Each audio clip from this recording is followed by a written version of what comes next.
Hello everybody. Today I'm going to be talking to you guys about learning to set boundaries. And I'm talking about learning to set boundaries when you're a scapegoat. This means that you're in a situation where your entire world feels like it's against you. And when setting a limit or setting a boundary basically leads to chaos in your life. First, I want to tell you that, in my experience, I can attest that learning to set a healthy boundary for the first time, it can absolutely feel terrifying and even panic-inducing, truly. It feels as if you're doing something wrong in a deeply felt sense. And when I left my narcissistic family system, and as I progressed through my healing and personal development, I figured out that my relationship with boundaries was completely twisted because I associated boundaries with rejection. So if somebody set boundaries with me, it meant they were rejecting me. And if I set a boundary with someone, that meant that I was rejecting them. I also associated with unintentionally hurting or pushing away the other person. So it took some time to finally understand how deeply distorted this point of view actually was. And I didn't understand that a boundary was actually not that dramatic and not that complicated and not that scary, because a boundary, what it is just you defining yourself as an individual. It's basically a line that defines where I stand and where you stand, and it's what divides us as separate people. So when you're in a healthy relationship, boundaries are not a big deal. They actually strengthen the relationship because, you become aware of their likes and their dislikes. They become aware of your likes and your dislikes, and you respect each other in those differences, and that makes the relationship stronger. But of course, when we grow up in a narcissistic family system as scapegoats, our relationship with boundaries is not like that at all. We never learned how to set boundaries healthily in the first place. And of course we couldn't. How could it be possible for any scapegoat to know how to do that? In a narcissistic family system, setting a boundary leads to punishment. It leads to endless drama. It leads to guilt trips. It leads to silent treatments. And it eventually leads to full condemnation and abandonment, So there is trauma associated with setting boundaries. And we are taught that, we're taught that boundaries lead to trauma and betrayal. And this leads, this creates a really distorted lens through which we perceive life beyond the narcissistic family system. My own instinctual response, it was either to get really angry right away, push people away before even giving them a chance to correct themselves.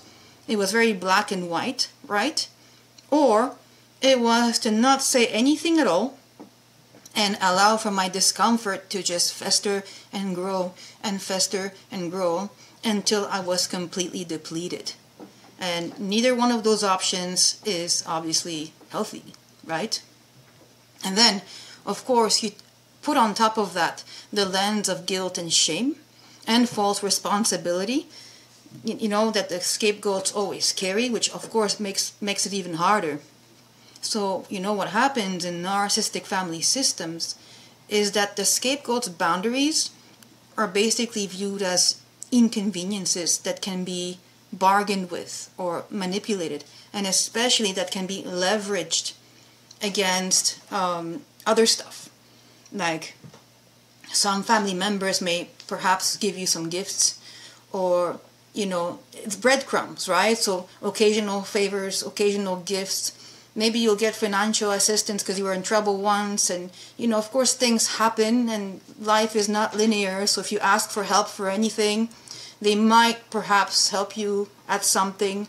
But the thing is that anything that they ever give you, anything that you ever receive, is going to be used as a transaction in which your emotional safety and your individuality is the currency of choice.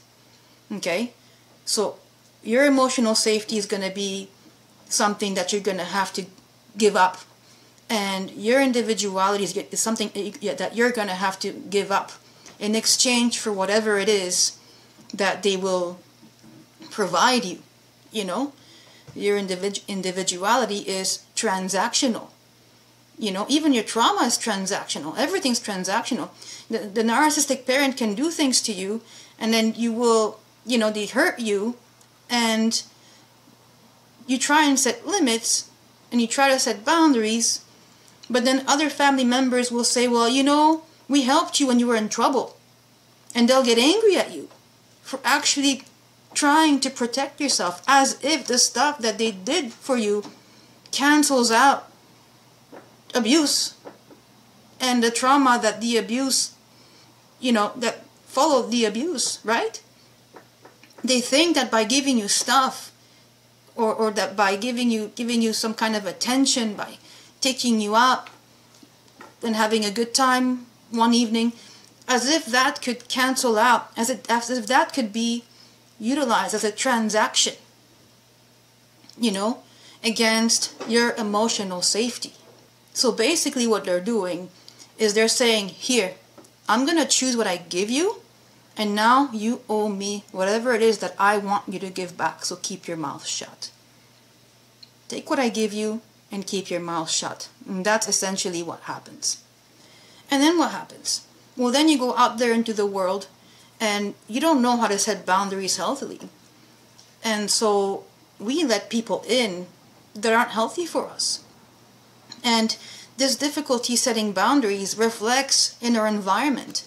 We become surrounded by people that know that they can, you know, utilize us for resources, utilize us for our time, you know, they can use us whichever way they want. They will ask for favors, they will drain us of our resources because they know they can, because we don't know how to say no. And the other thing that happens, sometimes people will pressure you into doing something that you don't want to do, right? And then they'll pressure you, and then finally you say yes. But you will say yes to everything and everyone without, without them having any consideration for what they're asking you to do affects your well-being. And so you say yes, and in the aftermath, what happened? Well, they're gone. They're living their life. But you still have to deal with the aftermath of, having said yes to something that you should have said no to, and you didn't feel comfortable saying no to. And so having a lack of boundaries is draining. It drains your resources. It drains your energy. You're easily taken advantage of. You become unable to distinguish true friends, from those who are only there for the resources that you're constantly providing. And it can feel like you're standing all alone in a crowded room, surrounded by people who claim to care, but do they? Do they really? Or do they have their own self-serving agendas? And when you're encircled by this type of unhealthy environment, and you have been all your life, because this started in your family, and then it continued on with your relationships outside of your family. When you're surrounded by this kind of environment, it can be absolutely terrifying to trust yourself. Because when you're in an unhealthy environment, and when you surround yourself by unhealthy people, unsafe people, when you set boundaries for the first time, it actually disrupts your entire world. People will get angry at you. People will make you feel like you're crazy. People will make you feel like you're irrational. People are going to behave as if you're hurting them for having limits. And this is the environment. This is the world that you live in, right? This is the unhealthy world, the unhealthy environment that surrounds you. And so it becomes a vicious circle. And as you start setting those boundaries, even if you do it really healthily with I statements and, you know, you're polite and you express yourself, you know, there is going to be a pushback. There is going to be a pushback when you're surrounded by unhealthy people and when you're in a really unhealthy environment. And the other thing that happens when you start setting boundaries is that, yeah, your worst fears can actually happen. People do start abandoning. I mean, if you have fear of abandonment and then you say, okay, I'm going to start setting boundaries, well, it might actually come true that people do abandon you. You know, it might actually come true that you don't get accepted for who you are. But the thing is that that's actually not a bad thing, okay? Because what boundaries do is that it's as if you turn on a light switch. And what happens when you turn on the light? Well, the cockroaches scatter. No more cockroaches. They all leave. They all disappear. So when you put your foot down and refuse to tolerate, you know, interactions with your narcissistic parent, and you tell the enablers, no, this is my limit, I'm going no contact, well, the enabling family members will most likely disown, abandon, criticize. You know, there's going to be a pushback. And that's to be expected. That's what happens when a scapegoat sets boundaries. You know, when you stop giving freebies to everybody all the time, whether it's services or skills that you have, or, you know, your emotional, you know, like your presence, you know, when you stop giving people, when you stop doing things for people that drain you, and you start keeping some of that energy for yourself, same thing will happen. Everybody who is not healthy for you, everybody who benefits from you not having boundaries, they're not going to like that. They're going to disappear. They're going to get angry. They're going to say all sorts of things about you. And that's okay. That does happen. And that's okay. Once again, you're turning on the light and the cockroaches are scattering. This is how you start breathing fresher air. When you start to prioritize your mental health, when you start to guard your resources and limits, you know, when you become in tune with your non-negotiables, you know, there will be an initial pushback and there will be a disruption of your world. But at the same time, you will begin to breathe fresher air. And here's the thing that can happen when we go through this process of learning to set boundaries for ourselves.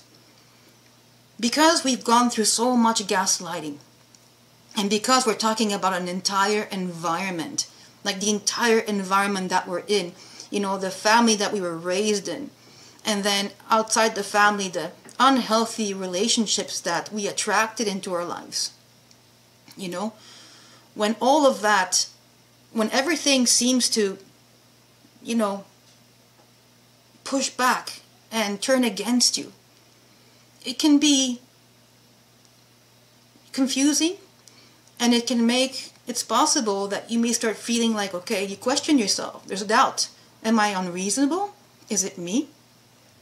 You know, how do I know if I'm doing the right thing if my entire world is collapsing around me? When people I love dismiss me, when friends disappear, how do I know that what I'm doing correctly? And this is something that I asked myself, because what I'm describing to you was precisely what happened to me when I went no contact with the narcissist in my life. And when I did that, the entire pushback, everything, you know, the families, everybody that surrounded that person basically disowned me for setting healthy limits with myself. And I had to ask myself, how can I rely on myself to make the right decision for myself. I don't trust myself. I've been scapegoated all my life. How can I learn to trust myself when everyone around me is pushing back, is angry, makes me feel like my boundaries are terrible, horrible, evil things? How can I trust myself? Because this is the confusion that scapegoats often go through, right? I mean, we don't know if we can trust ourselves. We don't know. You know, our body may tell us one thing, but our entire environment is saying something else. So the solution to this lives within you right now, just like it lived within me at the time and still does. And you will find your answer through your own thought leadership. You can't rely on what is accepted out there. It's not extrinsic. You have to prioritize what feels right intrinsically within. To distinguish right from wrong, and reasonable from unreasonable, and normal from abnormal, you actually have to get to know yourself. You have to focus on your inner world. You have to become conscious of your values, your strengths, your weaknesses, your limits, your boundaries. You have to go through the work of personal development. And as you do this, you will make choices. The choices that you choose to make are choices that empower you and that don't weaken you. And so you know what I did? I created a set of rules for myself. Okay? And my rules may differ from other people's rules. And that's fine. Because we are different people. So your limits are not the same as mine. And my limits are not the same as yours. We all have, that's what makes you unique, right? So if something bothers you, it bothers you. That's it. Even if everybody around you doesn't feel like that, it doesn't matter. If it bothers you, it bothers you. If the answer is no, if it feels like you should say no, because you're going to be drained if you do that favor the next day, even though you'll be disliked, you won't be accepted, people will get angry. Well, the answer is still no. Your feelings need to matter more than anything that happens outside of you, extrinsically. Nobody has the right to decide for you what bothers you. Nobody has the right to decide for you what your limits are. Okay? So as an example, I will give you a set of my own personal rules that I created for myself, and this is how I operate. So of course, when we set boundaries, we have self-doubt, we can be emotional, we may feel, okay, maybe it's me, I have triggers, is it me? So I created a set of rules for myself, and I invite you to do the same thing, to really think about it. Think about what your rules are. The rules that I create for myself look like something like this. Number 1, love is consistent. It doesn't turn on or off like a light switch. It's consistent. Number 2, show up when it matters that you do. Show up. Show up when it matters. Okay? Number 3, don't change your behavior towards me when somebody else shows up. You know? Don't change your behavior towards me when somebody else shows up. When you love a person, you let them know through your actions and not through your words alone. I can say all sorts of things to you guys right now. You know, I can say, oh, look behind you. Look behind you. There's like, a fairy with, green hair and purple wings, and she's riding a unicorn. And, she wants to give you a bag of chips. Look behind you right now. I mean, those are my words. Are they true? No. Okay? Look, people can say whatever they want, but it's actions. You gotta look at actions. So, when you love a person, you let them know through your actions, right? Another rule I'm allowed to change my mind. If I suddenly start to feel uncomfortable with something, I'm allowed to change my mind. And you can change your mind too. It goes both ways, right? You can change your mind. I can change my mind. It's cool. Okay. Next one is my love is not for sale. Can't buy it. It's not something that you buy. Okay. Love is not for sale. Okay. Next, I don't owe you a relationship. You don't owe me a relationship. We get together, if we like each other, that's cool, but we don't owe each other anything. We don't owe each other a relationship. Okay? My mistakes are not your weapons. That's a big one. Anybody who starts using any mistake I've met as a weapon to trigger guilt or shame, you know, they gotta go. Like, this is not negotiable for me. My mistakes are not your weapons. A healthy relationship with a person isn't dependent on the opinion of a third party. Okay? I can have a healthy relationship with you, even though I don't want to have a relationship with someone that you know, someone that you're friends with. Okay? Because this is the rule when it comes to safe and unsafe people, and I'll do a different video about that, but, you know, a safe person for you is not necessarily a safe person for someone else. And a safe person for someone else is not necessarily a safe person for you. That's the rule. Okay? My boundaries have nothing to do with how much I love you. Those are two completely separate things. My boundaries and my love for you, not related. Nothing, there's nothing related. They're not together. I have boundaries and I love you. And we can be cool with that. Just like you have boundaries and you can love me, and that's cool too, right? Boundaries and love, nothing to do with each other. Actually, it has everything to do with how much you love yourself. Okay? Boundary has everything to do with how much you love yourself. Nothing to do with how much you love someone else. It's how much you love yourself. Okay? I am not responsible for your happiness, and you are not responsible for mine. Doesn't that sound nice? I'm responsible for my own happiness, and you're responsible for yours. Okay? I don't owe you. I don't owe to do anything, you know, for you. You don't owe to do anything for me. Where each of us is responsible for our own happiness. Okay? This is a good one. Love and guilt don't work as a team. You know, if you notice that you're always feeling guilty around the same person, well, that's a sign that this is not going to work out. Because love and guilt, you know, they don't walk hand in hand together as a team.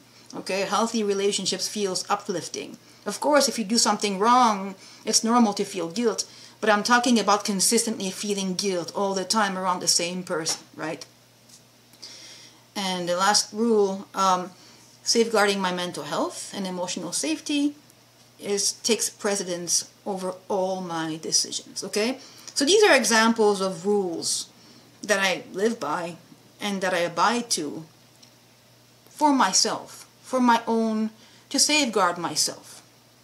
And if I feel self-doubt, if I feel overwhelmed, if I question myself, well, I revert to those rules. I revert to my own personal rules that I created for myself, you know, on my own time. Journaling, you know, I wrote down how I felt about things. I wrote down what I was comfortable with, what I wasn't comfortable with. Just these set of rules that I made for myself. And if a boundary is crossed, if my rules are not respected, then I know that this might not be a healthy relationship for me. And it might not be a bad thing if they go. When you align your actions with your values, with your beliefs, with your needs, you know, with your rules for better living, you will never go wrong. So even when that self-doubt kicks in, even if you question yourself because you've been gaslighted so much, you will never go wrong if you stick to the rules that you make for yourself. And ultimately, It's not your responsibility to manage other people's reactions to your boundaries. You know, like I said to you before, when you said boundaries, you know, people that are not used to your boundaries, people that are used to crossing your boundaries, people that don't want you to have boundaries, you know, they're going to react. And however they choose to react, if they decide to give you guilt trips, if they decide to turn that around and start using your vulnerabilities against you, if they start using victimhood, if they, you know, there's so many ways that these people cross your boundaries. Any of that, you know, any of that happens, you revert to your list and you revert to your values and your beliefs and who you are and to your own thought leadership. And you're not going to go wrong. And you remember that, you know, boundaries serve to protect your individuality. They have nothing to do with your love for other people. Okay? Those who genuinely care about you will honor your boundaries. And those that have ulterior motives, who are not healthy for you, they will resist, they will leave.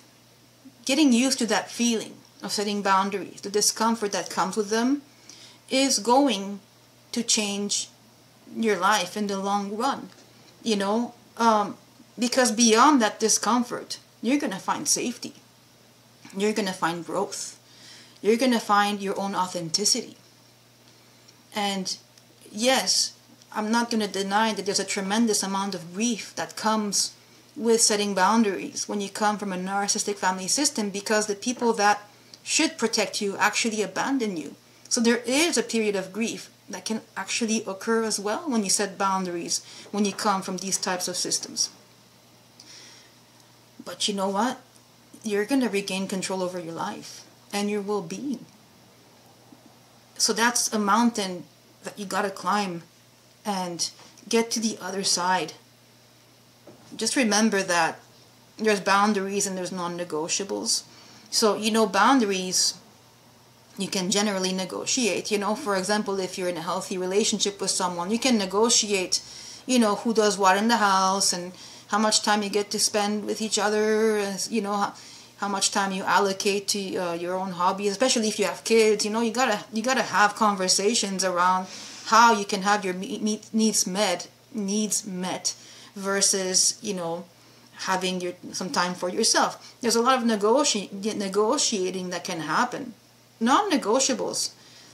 You know, in my personal experience, this is not even something that I will personally even let anybody know, because it's not, they don't have the privilege to know. Like, for example, non-negotiable is not allowing physical violence, right? Not allowing character destruction, you know? Not allowing to be isolated, you know? Not tolerating the silent treatment, you know? Not tolerating gaslighting. I mean, all of these types of non-negotiables. If you go and you're dealing with someone who does any of those things, you know, I mean, there's a lot more, but if you go and you deal with somebody who's toxic to you and who does terrible things to you, you go in there and you know you're gaslighting me and that, you know, that thing that happened is actually not true and so on. There's going to be a back and forth. There's going to be a he said, she said. They're going to go Darvo on you, right? Deny, attack, reverse, a victim, offender, right? It's going to be like a whole thing. When you're dealing with somebody who's unsafe for you and they crossed the line, you know, they crossed a non-negotiable, the best thing is to go no contact, go gray rock. You don't even owe them an explanation. You don't owe them nothing. You don't owe them nothing. There's no point. Like, there's no point in arguing with someone who thinks that it's okay to behave in the toxic ways that they do. They're only going to find a way to twist things and weasel things, and you know, I hurt you because you made me angry and it was your behavior that caused me to react. No, forget all that. Somebody crosses a non-negotiable, there's no point, in my opinion, to even like have, you know, for them to even have the privilege of an explanation, if they really need one, as to why you're cutting off that person, you're leaving that relationship. There's just no point. So to wrap this up, here's what I want to tell you. My advice to you, if you've been scapegoated, you came out of a narcissistic family system, Be selfish. Be selfish. Be selfish. Okay? I mean, when you really think about it, what selfish mean?